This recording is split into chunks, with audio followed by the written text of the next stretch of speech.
bendiga, amada Iglesia del Señor Jesucristo. Le damos gloria al Señor por este glorioso día que nos permite estar delante de Él. Así que, amada Iglesia, les extiendo un abrazo en el Señor y en el amor del Señor. Dios me los bendiga. Amados hermanos, quisiera continuar por la segunda parte del mensaje anterior, el cual llevaba como título Descubriendo el hombre interior o descubriendo nuestro hombre interior. Para ello, amada Iglesia, vamos a buscar en nuestra Biblia, el libro de Romanos, capítulo 7, los versos del 21 al 22. Y dice así la poderosa palabra del Señor, y leemos para la gloria del Padre, del Hijo y del Espíritu Santo. Amén. Así que, queriendo yo hacer el bien, hallo esta ley, que el mal está en mí. Verso 22. Porque según el hombre interior, me deleito en la ley de Dios. Que Dios añada bendición a su palabra, amada Iglesia.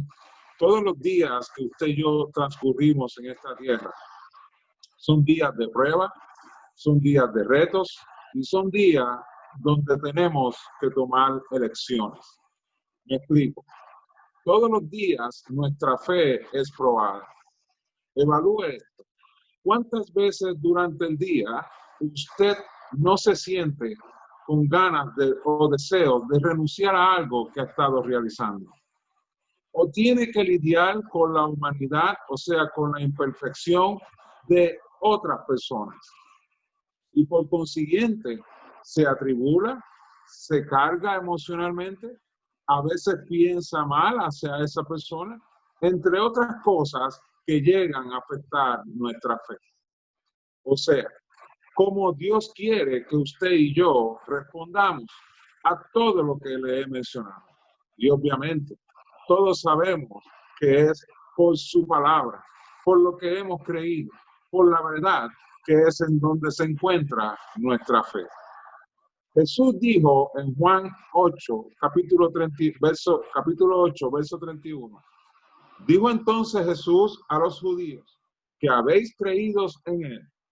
Si vosotros permaneciereis en mí, en mi palabra, seréis verdaderamente mis discípulos. Así que claramente la palabra establece que para usted y yo poder ser discípulos de Jesús, seguidores de Jesús, o sea, cristianos, debemos, o mejor dicho, tenemos que permanecer en su palabra. El llamado de Dios para usted y para mí como creyentes es a permanecer en su palabra. Que ésta sea el medio por el cual seamos dirigidos en todo momento. No importa si en un momento de alegría, si en un momento de tristeza, si en un momento de dificultad, sino que sea la palabra quien nos guíe a nosotros a responder a los momentos que vivimos. Eso nos hace discípulos. Porque confiamos plenamente en lo que Dios nos está invitando a hacer.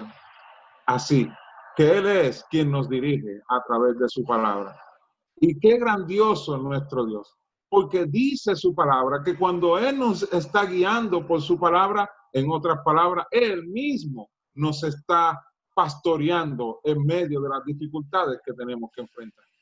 Isaías, el capítulo 58, el verso 11, dice lo siguiente: Jehová te pastoreará siempre.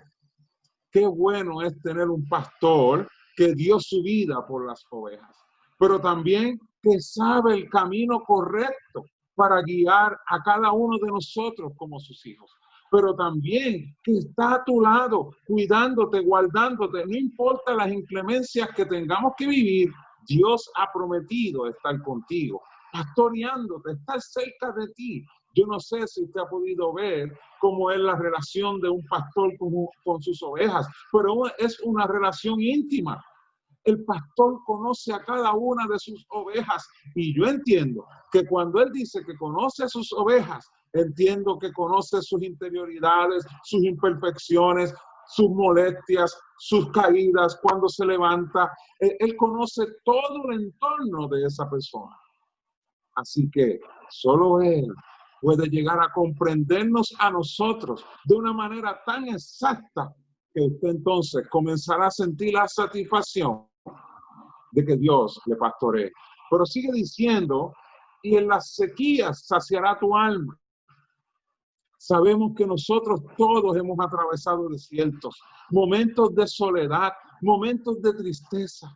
Pero Él ha prometido que en esos momentos va a saciar nuestra alma de su amor, de su palabra, de su paz, de todo lo que sea necesario, amado hermano y amada hermana, para que usted pueda estar estable, para que usted pueda estar anclado en esa roca que dice la Biblia que es la roca inconmovible de los tiempos. Pero también dice que dará vigor a tus huesos. Si usted se fija, son los huesos los que sostienen el cuerpo humano.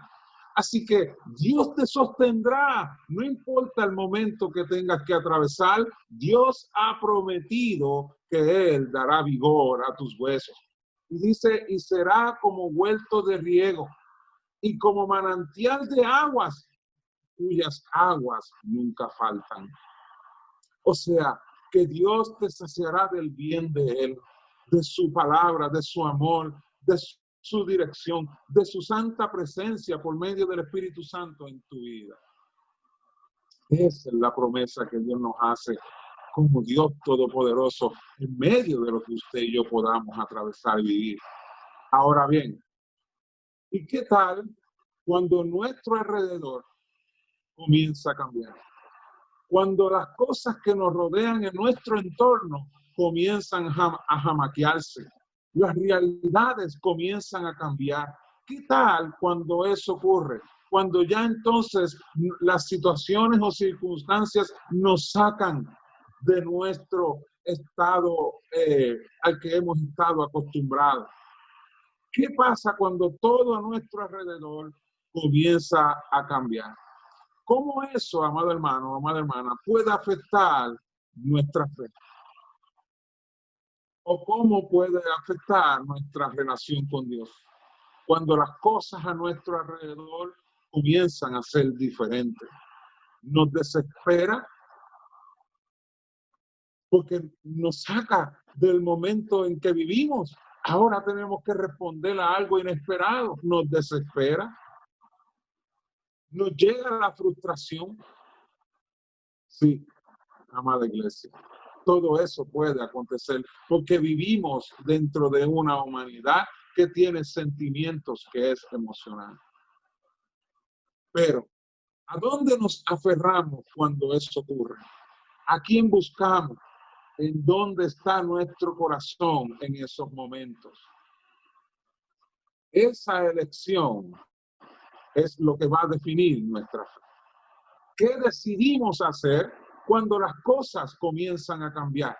Cuando comienzan a tornarse más difícil o más ardua el camino. ¿Qué vamos a hacer?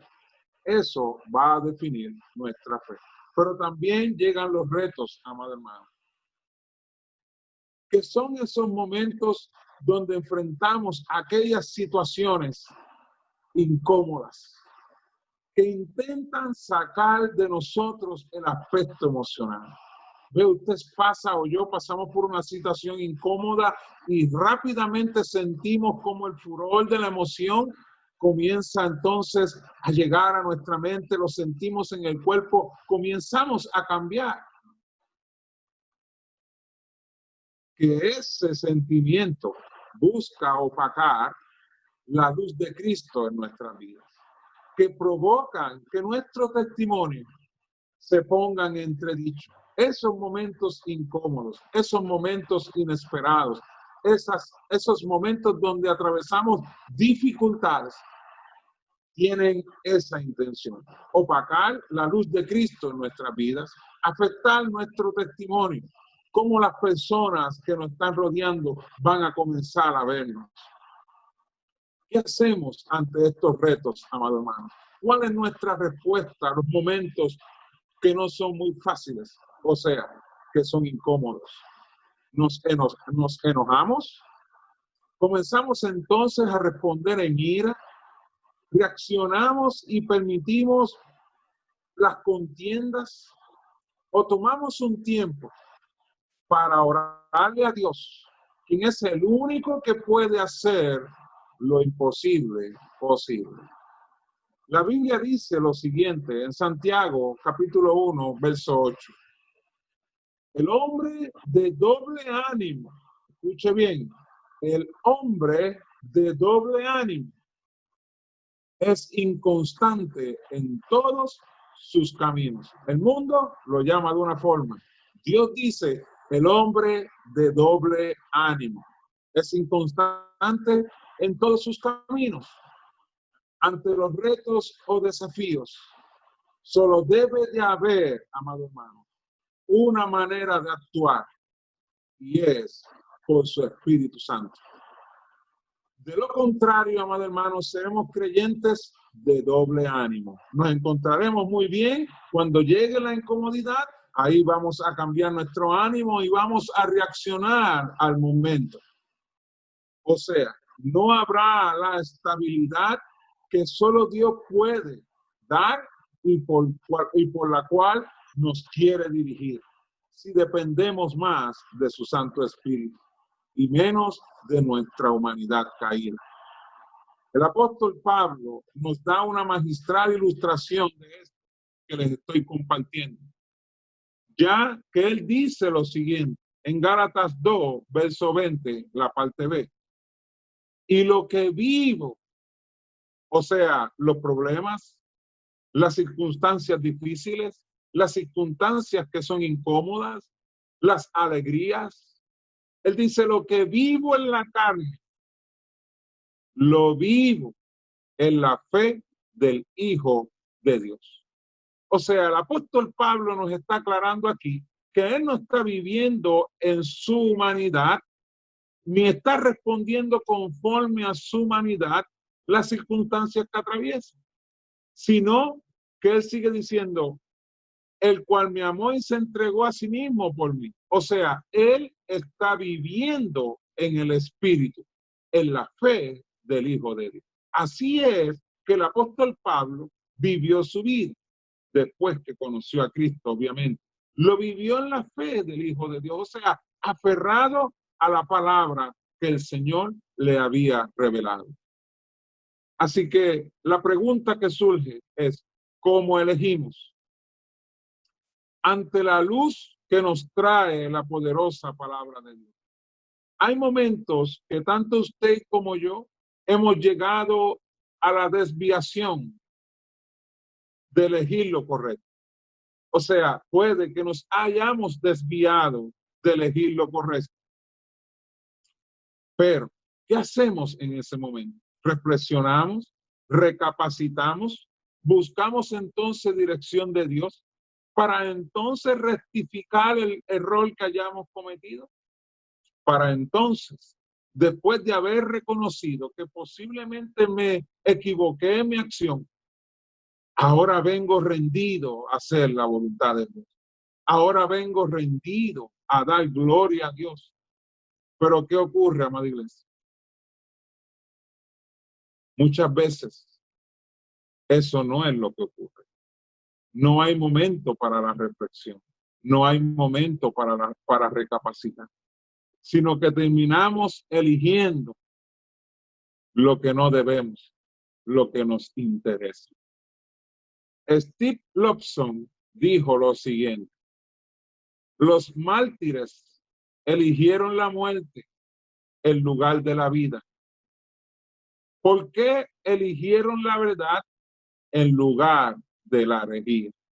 Repito, los mártires eligieron la muerte en lugar de la vida, porque eligieron la verdad en lugar de la herejía. Evalúe esto, amado hermano. ¿En cuántas ocasiones usted o yo hemos elegido por nuestra emoción y no por la razón o por el juicio, que es similar a discernimiento? Y hemos visto que el resultado no se ha hecho esperar. ¿Cuántos hermanos o hermanas han elegido abandonar su fe y su congregación porque fueron amonestados o fueron corregidos? Muchos hermanos. por una corrección o por una amonestación, permitieron que su estado emocional decidiera abandonar su fe y abandonar la congregación donde Dios los llevó a crecer espiritualmente y a dar por gracia lo que por gracia han recibido. Y ambas acciones son bíblicas, tanto la corrección como la amonestación, por lo cual, amado hermano, son correctas. Puede que sean difíciles, pero no son malas, son correctas, son buenas, siempre y cuando las veamos por el lente de la palabra de Dios y no por nuestra humanidad caída, la cual obviamente nos va a llevar a errar en nuestras acciones.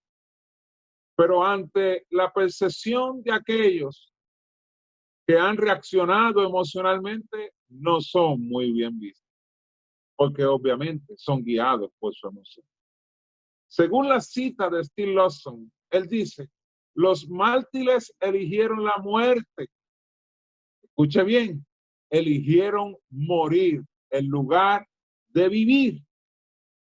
Obviamente esta lesión no fue para nada emocional.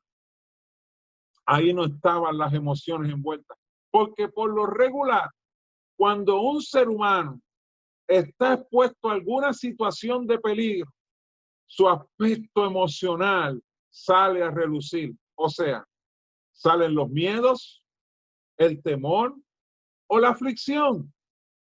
Pero estos hombres y mujeres de Dios llamados mártires, en el momento del peligro, y uno particular, en el momento de enfrentar la misma muerte y por consiguiente perder la vida terrenal, lo que salió a relucir fue su fe, fue su convicción, fue su confianza en Dios.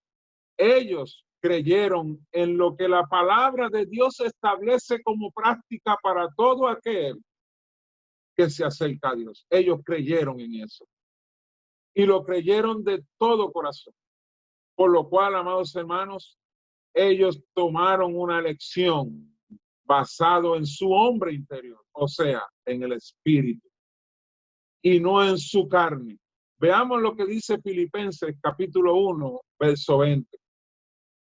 Conforme a mi anhelo y esperanza de que nada seré avergonzado, antes bien, con toda confianza, como siempre, escuche bien, con toda confianza como siempre. Así que la confianza del apóstol Pablo no era fluctuante, no era de acuerdo al momento, era una confianza consistente, porque la palabra siempre es absoluta. Así que él está diciendo, antes bien, con toda confianza como siempre. Pablo mantenía una confianza en Dios plena, no era fluctuante. Él dice, ahora también será magnificado Cristo en mi cuerpo, o por vida o por muerte. Así que tanto en la vida, Pablo vivía para dar gloria a Dios, como en la muerte. Este hombre, al igual, estos hombres, como fueron los mártires que señaló la cita de Still Lawson, al igual que el apóstol Pablo, quien también se consideró un mártir porque dio su vida por la causa de Cristo, por cuanto decidieron vivir de acuerdo al hombre interior, no a sus emociones, no a sus sentimientos, sino al hombre interior, al espíritu, y no bajo la potestad de la carne, en donde radica el mal, pudieron elegir deleitarse, escuche bien, aún en la muerte, deleitarse en la ley de Dios. Qué maravilloso es. ¿En dónde usted y yo nos vamos a deleitar, amado hermano? En nuestra humanidad caída, en donde no puede haber ninguna esperanza de vida en Dios y para Dios, por la sencilla razón de que según la verdad que pone la palabra de Dios, nuestra carne no se puede sujetar a Dios. Sus deseos son totalmente opuestos a la voluntad de Dios y a la naturaleza de Dios. Una es pecaminosa, o sea, la carne, y la otra es santa, entiéndase Dios. Veamos esto, amada iglesia. Adán eligió una manzana que representaba el pecado y la desobediencia a Dios. Y por consiguiente murió espiritualmente y luego físicamente. Jesús eligió la cruz, que era tipo de muerte, que representaba obedecer la palabra de Dios, Padre. Porque él le dijo, Señor, no se haga mi voluntad. Adán no dijo eso. Jesús sí lo dijo. No se haga mi voluntad sino la tuya. Así que Jesús eligió obedecer al Padre. Y ahora Jesús vive por la eternidad y está reinando a la diestra de Dios Padre. ¿Cómo estamos viviendo, amados hermanos? El texto bíblico nos muestra que hacer el bien es parte del ser humano, hacer el bien. Porque no creo que Dios haya creado al hombre para hacer el mal, siendo Dios bueno, y todo lo que Dios hizo fue bueno. Así que la misma Biblia dice que Él creó al hombre recto, pero dice también que ese hombre se pervirtió. Mira lo que dice Eclesiastés capítulo 7, verso 29. He aquí, solamente esto he hallado, que Dios hizo al hombre recto, pero ellos buscaron muchas perversiones. Así que Dios creó al hombre recto para hacer el bien, pero obviamente el pecado lo pervirtió. Ellos se pervirtieron a causa del pecado. Y bíblicamente puedo comprender que esta ley que habla el apóstol Pablo, que haya Pablo cuando él dice, así que queriendo yo hacer el bien, o sea, respondiendo a cómo Dios lo creó, él dice, hallo esta ley, que el mal está en mí. Por lo cual, amados hermanos, ¿cuál es el antídoto a la ley del pecado? El apóstol Pablo cita por el Espíritu Santo en el verso 22, porque según el hombre interior, o sea, por medio de su espíritu, me deleito en la ley de Dios. Así que el antídoto a no ser controlado por una naturaleza caída es deleitarse en el hombre interior, o sea, por medio del hombre interior, deleitarse en la ley de Dios. Si usted o yo decidimos, amado hermano, vivir la vida como cristianos en nuestra carne, será un sacrificio ser cristiano. O sea, será una carga ser cristiano, porque porque estaremos continuamente luchando con hacer la voluntad de Dios. No será un deleite, será un sacrificio servirle al Señor como cristiano en nuestra carne. O sea, será prácticamente una carga servirle a Dios y amar a Dios. Por lo cual será una vida inconsistente espiritualmente. ¿Por qué? Porque va a depender de nuestras emociones y ellas son inconsistentes. O sea, hay momentos de alegría. El mismo apóstol Pablo lo dijo, que es inconstante en todos sus caminos. El hombre de doble ánimo es inconstante en todos sus caminos. Cuando usted o yo le servimos a Dios en nuestra carne, vamos a ser inconsistentes. Como les digo, en los momentos de alegría, olvídese, donde Dios nos quiera llevar. Pero en los momentos tristes, ¿cómo vamos a reaccionar? En los momentos donde llega la ira, ¿le vamos a poder servir a Dios enojado, molesto con mi hermano o molesto con mi prójimo? No es posible, amado hermano. Así que el hombre de doble ánimo es inconstante en todos sus caminos.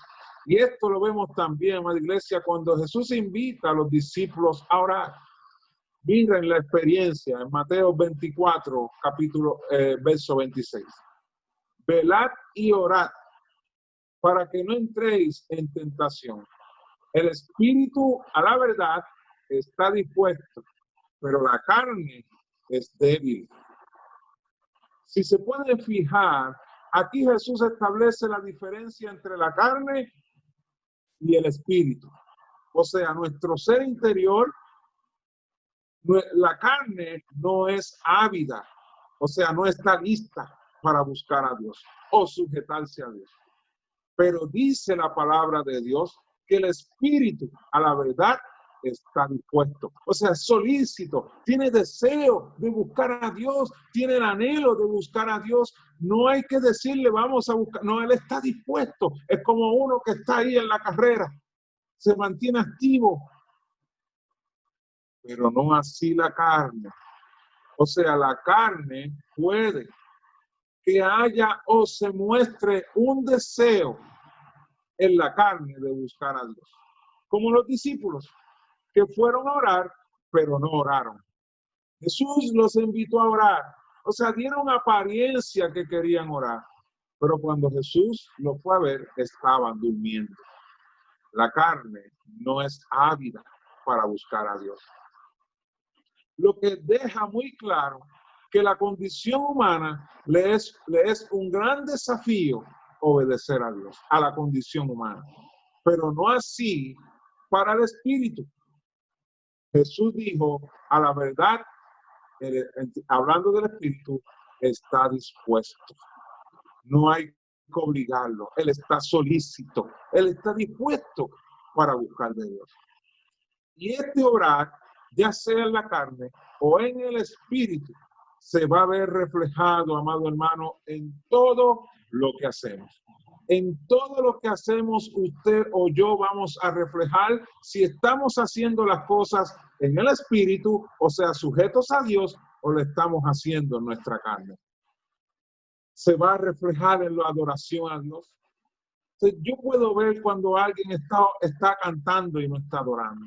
Se va a reflejar en nuestro servicio a Dios. Se va a reflejar porque cuando alguien sirve a Dios en el espíritu, el pastor Manuel no le tiene que decir, hermano, haga esto. No, él está solícito a hacer lo que tiene que hacer. Nadie le tiene que decir lo que tiene que hacer.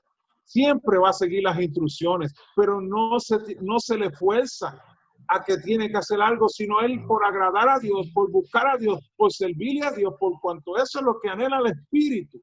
Él va a estar solícito para hacer la voluntad de Dios. Se va a reflejar si estamos en el espíritu en nuestras relaciones interpersonales, porque hay muchas contiendas, situaciones laborales, en el hogar, cómo nosotros estamos lidiando con lo que estamos viendo.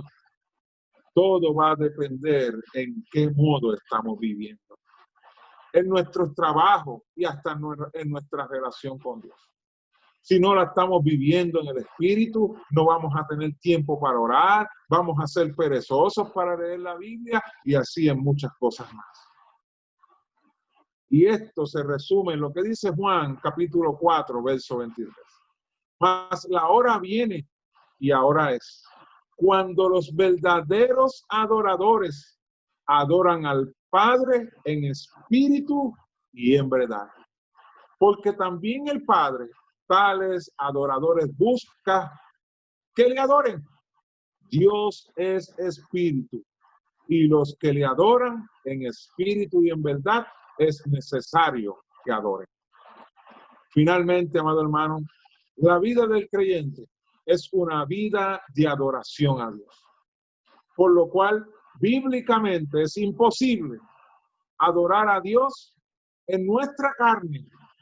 Es por eso que debemos aprender a vivir en el hombre interior, en el espíritu, buscando cada día, madres, ser llenos del Espíritu Santo, ser llenos de la dirección del Espíritu Santo, acomodar mi voluntad al deseo del Espíritu Santo. Efesios 5, 18, la parte B dice, antes bien, ser lleno del Espíritu. Amado hermano, Dios les bendiga. Espero que este mensaje haya edificado su vida como ha edificado la mía. Así que oremos juntos. Padre bueno y Padre celestial, tú conoces el corazón de cada uno de tus hijos, de cada una de las personas que estamos aquí delante de él. Tú conoces bien la vida que hemos vivido como cristianos. Tú conoces nuestras altas y nuestras bajas. Tú conoces nuestros momentos difíciles. Conoces nuestras pruebas y nuestras luchas. Pero hoy por tu palabra nos estás invitando a vivir en la fe del Hijo de Dios. O sea, a vivir por tu palabra, a ser hombres dirigidos por tu Santo Espíritu y no por nuestra humanidad caída, que nos separa de ti e impide nuestro obrar en fe. Permite, Padre, que el mensaje de tu palabra haya calado profundo en cada corazón. De manera tal, Señor, que aprendamos a vivir en el Espíritu para la gloria y la honra de tu nombre. Por Cristo Jesús. Amén, amén. Dios me los bendiga, amados hermanos.